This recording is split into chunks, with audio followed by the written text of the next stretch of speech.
हमारी बॉडी का basic structural and functional unit है सेल। एक सेल के अंदर जो एक ना नज़र आने वाला आम आंख से सेल है, उसके अंदर ना नज़र आने वाला क्रोमोसोम है। उन क्रोमोसोम्स में ह्यूमन बॉडी में 46 क्रोमोसोम्स होते हैं। अगर उन क्रोमोसोम्स के अंदर मौजूद डीएनए को स्ट्रेच आउट किया जाए तो एक सेल के अंदर जो उस थ्रेड की टोटल लेंथ बनेगी वो होगी 2 मीटर ऑलमोस्ट। और आप अंदाज़ा करें कि एक ह्यूमन बॉडी में 30,000 अरब सेल्स मौजूद होते हैं। 30,000 अरब सेल्स, और हर सेल में कितनी लंबाई है डीएनए की? 2 मीटर्स। तो टोटल कितने हुए? 60,000 अरब मीटर। ये लंबाई इतनी है कि आप ज़मीन से प्लूटो तक जा सकते हैं, वापस आ सकते हैं। आप चांद के राउंड ट्रिप, कई राउंड ट्रिप कर सकते हैं, मल्टीपल्स सैकड़ों में राउंड ट्रिप कर सकते हैं। इतना ज़्यादा फासला है। इमेजिन करें कि ये एक छोटे से सेल के अंदर, छोटे से ना नज़र आने वाले यूनिट के अंदर इतनी डाइवर्सिटी मौजूद है। आज हम पढ़ेंगे इसी सेल को, मज़ीद देखेंगे इस सेल के अंदर और क्या है। एक नए लेक्चर के साथ, साइटोलॉजी के साथ, सेल बायोलॉजी के साथ, या cell the unit of life के साथ मैं हूं आपके साथ एक बार फिर दाखिला के प्लेटफॉर्म से मुदस्सिर मकबूल। आइए स्टार्ट करते हैं सेल को और देखते हैं कि सेल की स्टडी जो है वो स्टार्ट कहां से हुई। 1665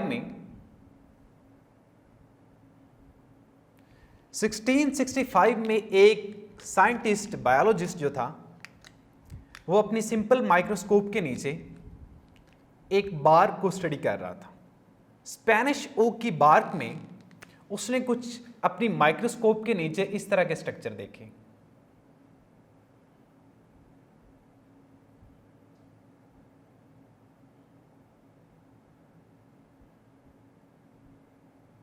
इस तरह के स्ट्रक्चर उसको नजर आए।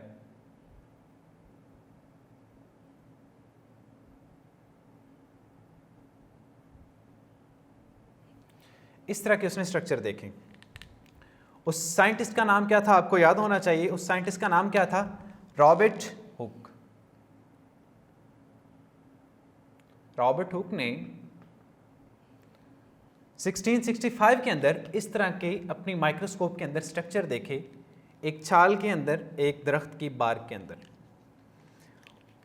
उसने इन कंपार्टमेंट्स को, जो हनी कम्ब लाइक स्ट्रक्चर थे, हनी कॉम्ब लाइक, अगर आपने शहद का छत्ता देखा होगा तो वो ऐसे लगता है, उसमें भी चूंकि वो सेल ही होते हैं, हनी कॉम्ब लाइक स्ट्रक्चर देखे जिसको उसने नाम दिया सेलुला का, जो बाद में मॉडिफाई होकर क्या बन गया? सेल बन गया। इसने इन कंपार्टमेंट्स को सेल्स का नाम दिया, लेकिन एक्चुअली उसने देखा क्या था ये मैं आपको बताता हूं। बल्कि आप अपने ज़हन में सोचें या अपने आंसर को लिख लें अपने फोल्डर के ऊपर कि उसने क्या एक्चुअली सेल ही ऑब्जर्व किया था या वो कुछ और था। उसने इसको सेलुला का नाम दिया, जो कि बाद में चेंज होके सेल में चेंज हो गया। एक्चुअली आप इसके काम को थोड़ा सा अगर डिवाइड कर लें और इसकी कंट्रीब्यूशन को देखें, जो एमसीक्यूज़ आते हैं पीएमसी में, आपके इसमें एंट्री टेस्ट में एमसीक्यूज़ आते हैं। इसने पहली दफ़ा सेल को ऑब्जर्व किसने किया? रॉबर्ट हुक ने। सेल की स्टडी किसने स्टार्ट की? इसने स्टार्ट की, रॉबर्ट हुक ने स्टार्ट की। तो इसे हम क्या कहते हैं? Father of cytology. क्या कहते हैं जी? Father of cytology. Father of cytology भी इसे कहते हैं। साइटोलॉजी किसे कहते हैं? सेल की स्टडी को कहते हैं। पॉइंट 1। पॉइंट 2 क्या है? सेल सबसे पहले इसने डिस्कवर किया, सेल सबसे पहले इसने ऑब्जर्व किया, तो डिस्कवरी ऑफ सेल का क्रेडिट भी इसे जाता है। डिस्कवरी ऑफ सेल का क्रेडिट भी किसे जाता है? रॉबर्ट हुक को क्रेडिट जाता है। अब उसने चूंकि बार्क देखी थी, बार्क एक डेड स्ट्रक्चर था, और उसने एक्चुअली जो उसके अंदर जो प्रोटोप्लाज्म था वो तो डेड हो चुका था। उसने देखा क्या था? उसने देखी थी ये सेल वॉल। ये क्या देखी थी? ये एक्चुअली क्या थी? हम आगे जाके सेल वॉल को स्टडी करेंगे। उसने ये वाला स्ट्रक्चर देखा था, उसने सेल वॉल देखी थी। ये वाला जो प्रोटोप्लाज्म है, ये स्ट्रक्चर जो है वो डेड हो चुका था, या इसे प्रोटोप्लास्ट भी कहेंगे, वो आगे मैं आपको डिफरेंस बताऊंगा प्रोटोप्लाज्म में और प्रोटोप्लास्ट में डिफरेंस क्या है। प्लांट सेल की बात हो रही है, सिर्फ इसमें से सेल वॉल अगर निकाल लेंगे तो प्रोटोप्लास्ट कहेंगे, अगर एनिमल सेल की बात हो रही है तो इसे क्या कहेंगे, सेल मेम्ब्रेन को, और प्लस जो इसका साइटोप्लाज्म है उसको हम क्या कहेंगे, प्रोटोप्लाज्म कहेंगे। तो ये जो डेड स्ट्रक्चर उसे नजर आया था वो एक्चुअली क्या था, सेल वॉल था। तो जो डिस्कवरी ऑफ सेल वॉल का क्रेडिट भी किसे जाता है, रॉबर्ट हुक को जाता है। रॉबर्ट हुक का हमारे सिलेबस में इतना ही है, इसका कंट्रीब्यूशन इतना ही है। उसके बाद जो है शिवान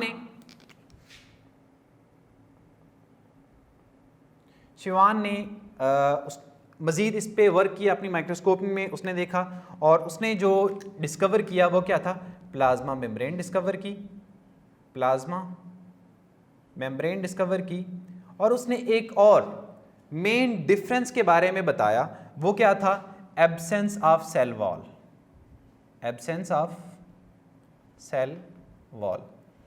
किसमें सेल वॉल की एब्सेंस होती है, एनिमल सेल में, प्लांट सेल में।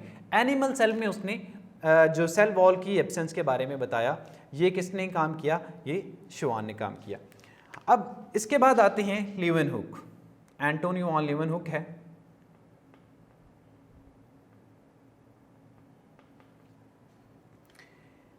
लीवेनहुक ने जो अपनी माइक्रोस्कोप में स्ट्रक्चर स्टडी किए या जो ऑर्गेनिज्म स्टडी किए, उसने हमें बताया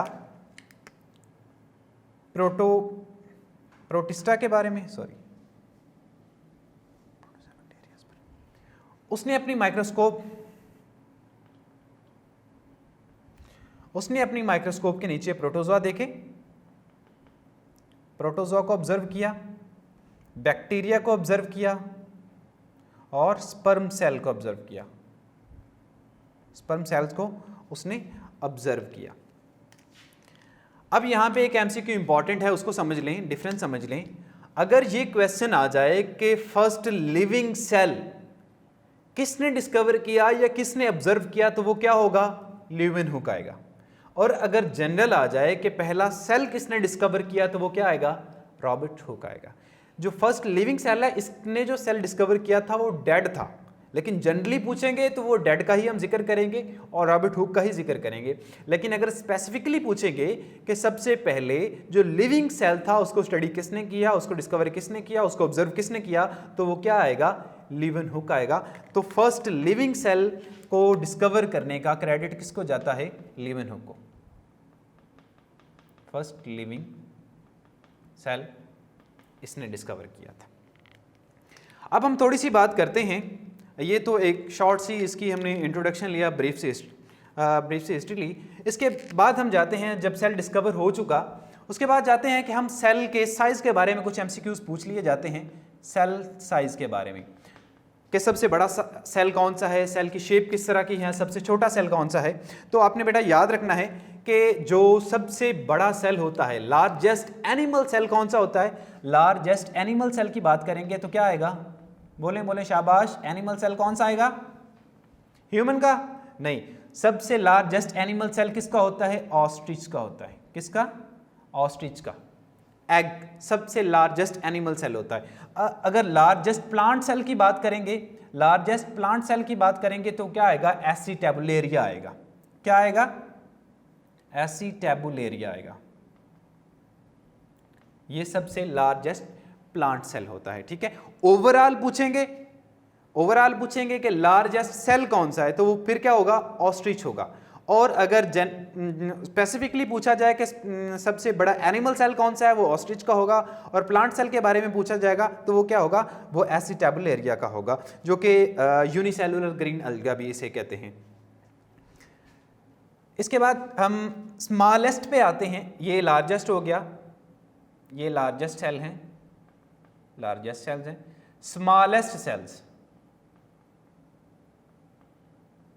स्मॉलेस्ट सेल्स को डिस्कस करते हैं। स्मॉलेस्ट सेल्स आपके माइंड में क्या आ रहा है कि स्मॉलेस्ट सेल्स कौन से हो सकते हैं? स्मॉलेस्ट सेल बैक्टीरिया हो सकते हैं या वायरसेस होते हैं? मोस्टली आपके माइंड में जो आ रहा होगा कि वायरसेस होंगे। बैक्टीरिया आ रहा होगा कई लोगों के ज़हन में, बैक्टीरिया भी ठीक है, वायरसेस भी ठीक है, कैसे ठीक है? अब देखें कि सबसे बैक्टीरिया को एक्चुअली क्या समझा जाता है कि वो लिविंग्स नहीं है। जब वो मेटाबॉलिक मशीनरी को कंट्रोल में लेते हैं, जब होस्ट में जाते हैं तो तब उन्हें लिविंग समझा जाता है, अदरवाइज उन्हें सेल कंसीडर किया जाता है, ऑर्गेनिज्म कंसीडर किया जाता है। लेकिन लिविंग ऑर्गेनिजम्स या लिविंग सेल उन्हें कब कंसीडर किया जाता है? जब होस्ट की बॉडी में चले जाते हैं, ठीक है। तो अगर पूछा जाए कि सबसे स्मॉलेस्ट जो सेल है, स्मॉलेस्ट सेल के बारे में या स्मॉलेस्ट ऑर्गेनिज्म के बारे में पूछा जाएगा तो वो क्या आएगा? वायरसेस ही आएगा। क्या आएगा? वायरसेस ही आएगा। और अगर पूछा जाए स्मॉलेस्ट लिविंग सेल कौन सा है, कौन सा स्मॉलेस्ट लिविंग सेल कौन सा है, तो वो बैक्टीरिया आएगा। स्मॉलेस्ट लिविंग सेल क्या होते हैं? बैक्टीरिया होते हैं। और बैक्टीरिया में भी स्पेसिफिकली अगर पूछ लिया जाए, 2-3 ऑर्गेनिजम्स के नाम लिखे हो, एक वायरस का लिखा हो और एक बैक्टीरिया का लिखा हो, तो उसमें स्पेसिफिकली कौन सा आएगा? माइकोप्लाज्मा। जो स्मॉलेस्ट माइक्रो ऑर्गेनिज्म है बैक्टीरिया में, वो क्या है? माइकोप्लाज्मा। ये आपने याद रखना है। ये 4-5 MCQs हमने बड़े इंपॉर्टेंट डिस्कस किए हैं, यहीं से बच्चे कंफ्यूज होते हैं। तो माइकोप्लाज्मा क्या हमारे पास? स्मॉलेस्ट लिविंग सेल है, स्मॉलेस्ट लिविंग ऑर्गेनिज्म है, यूनिसेलुलर। लेकिन अगर बात हो जाए, जनरली पूछ लिया जाए कि स्मॉलेस्ट ऑर्गेनिज्म कौन सा है, स्मॉलेस्ट सेल कौन सा है, तो वो क्या आएगा? वो वायरस का सेल होगा, वायरसेस आएंगे। और लार्जेस्ट के बारे में पूछा जाएगा तो एसिटेबुलेरिया होगा। और प्लांट सेल के बारे में पूछा जाएगा तो वो एनिमल सेल के बारे में ऑस्ट्रिच होगा। और प्लांट सेल के बारे में पूछा जाएगा तो वो क्या होगा? एसिटेबुलेरिया होगा। और अगर ह्यूमन के स्पेसिफिकली पूछ लिया जाए कि ह्यूमन का लार्ज सेल कौन सा है, तो आपके ख्याल में कौन सा होना चाहिए? जो पूरी बॉडी में होते हैं, पूरी बॉडी में जिन्होंने प्रोपेगेट किया होता है, पूरी बॉडी में जिन्होंने मैसेज लेके जाने होते हैं, वो कौन से सेल होते हैं? लार्जेस्ट ह्यूमन सेल के बारे में अगर पूछा जाएगा तो वो क्या होगा? बोलें बोलें, नर्व सेल होगा। कौन सा सेल होगा जी? नर्व सेल होगा। आगे हम इनकी शेप्स भी डिस्कस करेंगे, वहाँ पे आपको ज़्यादा क्लियर हो जाएगा। लार्जेस्ट जो ह्यूमन सेल होगा वो कौन सा आएगा हमारे पास? नर्व सेल आएगा, ठीक है। इसके बाद हम डिस्कस करते हैं शेप्स, डिस्कस करते हैं कि शेप्स किस तरह की हो सकती हैं सेल्स की। इसके नेक्स्ट स्लाइड में डिस्कस करते हैं। डिस्कस कर रहे थे हम सेल शेप्स को। सबसे पहले देखते हैं RBCs यानी कि रेड ब्लड सेल्स को देखते हैं। रेड ब्लड सेल किस शेप के होते हैं? बाइकनकेव शेप के होते हैं। आपको पता है, अगर ये बाइकनकेव शेप की बजाय ये होते राउंड शेप के तो क्या होना था? अब देखिए, रेड ब्लड सेल्स का काम क्या है? ऑक्सीजन को ट्रांसपोर्ट करना है Hb के साथ, ठीक है। अगर इसका ये देखिए राउंड शेप है तो इसका सरफेस एरिया इतना ही है, ऑक्सीजन इतनी ही बाइंड हो सकती है, ऑक्सीजन इतनी ही बाइंड हो सकती है, ठीक है। और अगर इसका सरफेस एरिया इतना हो चुका है, अब देखिए सेल वही है, उसको एलोंगेट कर दिया, अब इसका सरफेस एरिया क्या हो गया? इतना ज़्यादा हो गया। अब कैपिलरीज जो होती हैं, ब्लड कैपिलरीज में से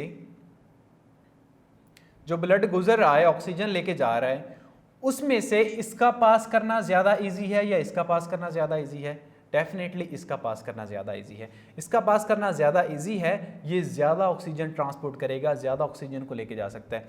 इसकी आप एग्जांपल यूँ समझ लें कि अमायरेट में एक आर्टिफिशियल आइलैंड बना है जिसको हम किस नाम से जानते हैं? पाम आइलैंड के नाम से। ये आइलैंड है, इसको हम किसके नाम से? पाम आइलैंड के नाम से जानते हैं।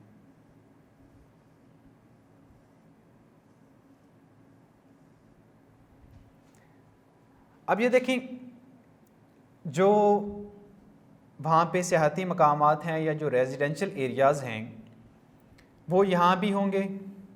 ये भी साहिल है उसका, ये भी साहिल है, ये भी साहिल है, ये भी साहिल है, ये भी साहिल है, ये तकरीबन सारा ही क्या उसका साहिल है। अगर इसको डिज़ाइन किया जाता, इसकी बजाय इसको सिंपली ऐसे ही डिज़ाइन कर लिया जाता, तो इसका साहिल कितना बनना था? सिर्फ इतना, सीशोरिया बन जाना था इसका। इस जजीरे का साहिल इतना सा बनना था। सरफेस एरिया क्या हो गया? इसका कम हो गया। यहाँ पे कम लोगों को अकोमोडेशन मिलती, यहाँ पे कम सियाहती मकामात होते, लिहाजा उन्होंने इसको क्या किया? इस फॉर्म में डिज़ाइन किया कि सरफेस एरिया इसका ज़्यादा बढ़ जाए, यहाँ पे अकोमोडेशन ज़्यादा हो जाए, ठीक है। इसी तरह से रेड ब्लड सेल्स की जो शेप है वो बाइकनकेव होती है। बाइकनकेव होने से इसका जो सरफेस एरिया है वो क्या हो जाता है, बढ़ जाता है, सरफेस एरिया ज़्यादा हो जाता है और उसकी हीमोग्लोबिन की जो ऑक्सीजन कैरिंग कैपेसिटी है वो ज़्यादा हो जाती है और वो ईजीली जो है वो ट्रांसपोर्ट ज़्यादा से ज़्यादा ऑक्सीजन को कर सकता है। दूसरे देखते हैं red blood cells, nerve cells को देखते हैं। अभी हमने बात की नर्व सेल्स। नर्व सेल्स की शेप कैसी होनी चाहिए? नर्व सेल का काम है पूरी बॉडी में मैसेज पहुंचाना, पूरी बॉडी से मैसेज लेके आना, नर्व सेल्स का काम है। तो ये क्या होगा, डेफिनेटली ये एलोंगेटेड शेप में होंगे। नर्व सेल्स क्या होंगे जी, एलोंगेटेड शेप में होंगे। नर्व सेल एलोंगेटेड शेप में होते हैं, आपको पता है। व्हाइट ब्लड सेल्स की अगर हम बात करें, व्हाइट ब्लड सेल्स, अब व्हाइट ब्लड सेल का काम क्या है, फॉरेन एंटीजन, जो फॉरेन पार्टिकल्स आ रहे हैं उन्हें एनगल्फ करना। तो इसका जो स्ट्रक्चर होता है वो इरेगुलर होता है, इस तरह होता है, ठीक है, इस तरह होगा। अब जो फॉरेन एंटीजन जो बाहर से आ रहा है उसको क्या करेगा, फॉरेन पार्टिकल कोई भी सपोज आया है उसको ये एनगल्फ करेगा, इस तरह जाएगा, ये एनगल्फ कर लेगा, इस तरह एनगल्फ कर लेगा, इस तरह एनगल्फ कर लेगा, ठीक है। फैगोसाइटोसिस का अमल जो होता है, तो इसलिए इसकी शेप, अगर इसकी shape suppose white blood cells की इसकी बजाय इरेगुलर की बजाय राउंड शेप होती तो इसके लिए किसी फॉरेन पार्टिकल को, फॉरेन एजेंट को एनगल्फ करना क्या हो जाता, ज़्यादा मुश्किल हो जाता, इसलिए इसकी शेप जो होती है वो इरेगुलर होती है। ट्रैकिड सेल्स जो होते हैं, जो जाइलम में होते हैं, ट्रैकिड्स जो जाइलम सेल में होते हैं। अब जाइलम का क्या काम है, कंडक्शन, वाटर की कंडक्शन करना।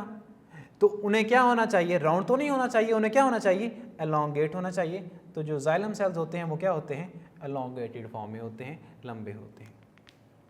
तो ये हमने शॉर्ट से एक डिवीजन देखी आपको सिर्फ समझाने के लिए, वैसे तो और भी सेल्स हैं, उनकी डिवीजन और भी आएंगी जब हम जो इससे रिलेटेड चैप्टर पढ़ेंगे। यहाँ पे हमने इसका सिर्फ शॉर्ट सा एज ए यूनिट इसका स्ट्रक्चर डिस्कस करना था। इसके बाद हम डिस्कस करते हैं सेल की जो बेसिक स्ट्रक्चर है, सेल वॉल है, सेल मेम्ब्रेन है, न्यूक्लियस है और ऑर्गेनेलिज हैं, उनको बारी बारी हम डिस्कस करते हैं। स्टूडेंट्स, आपको एक खूबसूरत सी डायग्राम यहाँ पे नज़र आ रही होगी, सेल की डायग्राम है। अगर हम इतने पोर्शन को सिर्फ देखें, इतने सिर्फ पोर्शन को देखें, इस पोर्शन को, तो ये हमारे पास जो सेल है ये कौन सा सेल होगा, ये एनिमल सेल होगा। और अगर साथ इसको भी मिला लें, इस पोर्शन को भी, इस वॉल को भी साथ मिला लें, तो ये हमारे पास कौन सा सेल हो सकता है, ये हमारे पास प्लांट सेल भी हो सकता है, ये हमारे पास फंजाई का सेल भी हो सकता है, ये हमारे पास बैक्टीरियल सेल भी हो सकता है, कोई भी सेल हो सकता है। अब ये हमारे पास स्ट्रक्चर देखें, ये हमारे पास क्या है, प्लाज्मा मेम्ब्रेन है, ये हमारे पास न्यूक्लियोलस है, ये साइटोप्लाज्म है और ये हमारे पास क्या है, ये सेल वॉल है। ये हमारे पास क्या है जी, ये सेल वॉल है, सेल वॉल। तो आइए हम स्टडी करते हैं, सबसे पहले सेल वॉल को ही स्टडी करते हैं। सेल वॉल, सेल वॉल, अब देखें, अगर एनिमल सेल की बात करेंगे तो सबसे आउटर स्ट्रक्चर क्या है हमारे पास, एनिमल सेल की बात करेंगे तो सबसे आउटर स्ट्रक्चर क्या हमारे पास, प्लाज्मा मेम्ब्रेन। इट मींस कि animal cell lack cell wall. Animal cell, एक पॉइंट याद रख लें कि animal cells lack cell wall. अब एनिमल सेल्स में सेल वॉल होती क्यों नहीं है, वजह क्या है, वजह हम सेल वॉल का स्ट्रक्चर जब डिस्कस करेंगे उसके बाद आपको खुद ही समझ आ जाएगी, मैं भी बताऊंगा। अभी आप खुद सोचें, आंसर आता है तो लिख लें या अपने आप से ही डिस्कस कर लें, आपके पास कोई बैठा है तो उससे डिस्कस कर लें कि सर ने पूछा है कि एनिमल सेल में सेल वॉल क्यों नहीं होती, तो उसका आंसर ये है। जब मैं आंसर बताऊंगा तो आपको वेरीफाई हो जाएगा कि आपका आंसर ठीक है या नहीं है। अब अगर बात करेंगे प्लांट सेल की, फंजाई के सेल की या बैक्टीरियल सेल की, तो उसमें सेल वॉल होगी और सबसे आउटर जो लेयर होगी वो क्या होगी, in case of plant cell plant cell और फंजाई और बैक्टीरिया, इन तीनों में जो सबसे आउटर मोस्ट स्ट्रक्चर होगा वो क्या होगा, सेल वॉल होगी, और उसके बाद इनर मोस्ट कौन सा हो, इनर जो होगा स्ट्रक्चर वो होगा सेल मेम्ब्रेन मौजूद होगी। अब देखते हैं कि एनिमल सेल वॉल जो है, फंजाई की सेल वॉल है, बैक्टीरिया की सेल वॉल है, इसकी कंपोजिशन क्या है, ये बनी हुई कौन से मटेरियल से होती है। तो आपको ये तो पता होगा, बड़ी सिंपल सी बात है, आपने एफएससी के सिलेबस में आपने पढ़ा होगा, मैट्रिक में भी पढ़ा होगा, बल्कि 5वीं क्लास से ये बात पढ़ाई जा रही है कि प्लांट सेल जो बनी होती है वो किससे बनी होती है, सेलुलोज से बनी होती है, सेलुलोज से बनी होती है। और सेलुलोज क्या है, हमारे पास एक पॉलीसैकेराइड है, क्या है, पॉलीसैकेराइड है। फंजाई की सेल वॉल सेलुलोज की नहीं बनी होती, यही एमसीक्यूज हैं, यही डिफरेंस मैं आपको कंपैरिजन में लिखने का यही मकसद था कि एमसीक्यूज आते हैं और इसी में से बच्चे कंफ्यूज हो जाते हैं। फंजाई की जो सेल वॉल होती है वो किस चीज़ की बनी होती है, वो काइटन की बनी होती है, और बैक्टीरिया की सेल वॉल किसकी बनी होती है, पेप्टाइडोग्लाइकन की बनी होती है। किसकी बनी होती है जी, पेप्टाइडोग्लाइकन की बनी होती है, इसकी सेल वॉल पेप्टाइडोग्लाइकन की बनी होती है। प्लांट सेल को हम मेनली यहां पे डिस्कस करेंगे। प्लांट सेल किससे बनी है, सेलुलोज से, और सेलुलोज क्या है, एक पॉलीसैकेराइड है। अगर ये एक सेलुलोज पॉलीसैकेराइड स्ट्रक्चर है, सेलुलोज अगर पॉलीसैकेराइड है, पॉलीसैकेराइड किससे बनते हैं, मोनोसैकेराइड से। किससे बनते हैं, मोनोसैकेराइड से। आपको बड़ा इंपॉर्टेंट एमसीक्यू बता रहा हूं, बड़ा इंपॉर्टेंट कॉन्सेप्ट आ रहा है, ज़हन में रखिएगा, तवज्जो से बैठे। मोनोसैकेराइड से बनती है। मोनोसैकेराइड किससे बने होते हैं, किसके पॉलीमर्स होते हैं, ग्लूकोज के। और ग्लूकोज क्या होता है, ऑप्टिकली एक्टिव होते हैं। ग्लूकोज के मॉलिक्यूल्स क्या होते हैं, ऑप्टिकली एक्टिव होते हैं।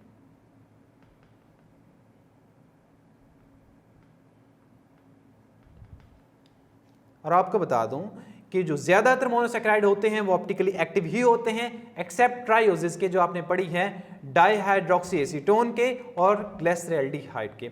ये एक इंपॉर्टेंट एमसीक्यू है, ये भी इसको आपने ज़हन में रखना है, ये याद कर लें। इसकी हम स्ट्रक्चरल क्लासिफिकेशन देखते हैं, सेल वॉल की स्ट्रक्चरल क्लासिफिकेशन क्या है, हम इसको जो है वो किस तरह डिवाइड करते हैं। हमारे पास यहाँ पे लेयर बनी हुई है, ये सबसे आउटर लेयर है, इसको हम क्या कहते हैं जी, सबसे आउटर लेयर को हम क्या कहते हैं, प्राइमरी वॉल। Primary wall. इसके बाद जो लेयर है वो क्या है, सेकेंडरी वॉल है।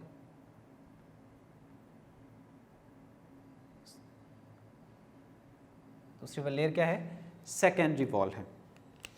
प्राइमरी वॉल को पहले डिस्कस कर लेते हैं। प्राइमरी वॉल, प्राइमरी वॉल को ही एक्चुअली क्या कहते हैं, ट्रू वॉल कहते हैं। ट्रू वॉल किसे कहते हैं, प्राइमरी वॉल को ही कहते हैं। और इसकी जो थिकनेस होती है वो कितनी होती है, 1 to 3 माइक्रोमीटर इसकी टोटल थिकनेस होती है। इसका जो मेन कंपोनेंट होता है वो क्या होता है, चीफ स्ट्रक्चरल कंपोनेंट क्या होता है, पॉलीसैकेराइड, और वो क्या है, सेलुलोज। चीफ स्ट्रक्चरल कंपोनेंट क्या होता है, सेलुलोज और हेमीसेलुलोज।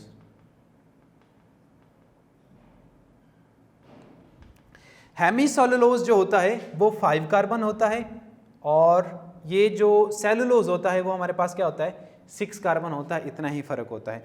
लेकिन इसमें अगर आप देखें हेमीसेलुलोज कितने % होता है, 50% होता है प्राइमरी वॉल में, और जो सेलुलोज होता है वो हमारे पास कितना होता है, 25% होता है। ठीक है, हैं दोनों क्या, दोनों ही पॉलीसैकेराइड हैं। 50 और 25 कितना बना रहा है, 75%। तो 75% इसका जो है वो पॉलीसैकेराइड बनाते हैं, इसलिए जो चीफ स्ट्रक्चरल कंपोनेंट होगा प्राइमरी सेल वॉल का वो क्या होगा, पॉलीसैकेराइड होगा, हेमीसेलुलोज और सेलुलोज होंगे। अगर हम बात करें बेबी सेल्स की, बेबी प्लांट्स की, या आप ये कह लें कि या यंगर प्लांट्स की, और कंपैरिजन में देखें मैच्योर प्लांट्स की या मैच्योर सेल्स की, आप देखते हैं जो छोटे प्लांट्स होते हैं वो फ्लेक्सिबल होते हैं, हवा आई वो मुड़ जाते हैं, दोबारा सीधे हो जाते हैं। जो ग्रासेस होती हैं, जो छोटे छोटे प्लांट्स होते हैं जिनका साइज़ अभी कम होता है, इमेच्योर होते हैं, वो बहुत फ्लेक्सिबल होते हैं। लेकिन जैसे जैसे ही प्लांट बड़ा होता जाता है, जैसे जैसे ही उसका जो स्ट्रक्चर है वो थिक होता जाता है, एक तो उसमें स्क्लेरेंकाइमा सेल्स में सेकेंडरी वॉल की डिपोजिशन आती जाती है, दूसरा जो एज ये ग्रो करती है प्राइमरी सेल वॉल जैसे जैसे ग्रो करती जाती है वैसे वैसे क्या होती जाती है, मैच्योर सेल्स में ये ज़्यादा मैच्योर होती जाती है और रिजिड होती जाती है। क्या होती जाती है? ये रिजिड होती जाती है। यहाँ पे ये क्या होती है? फ्लेक्सिबल होती है।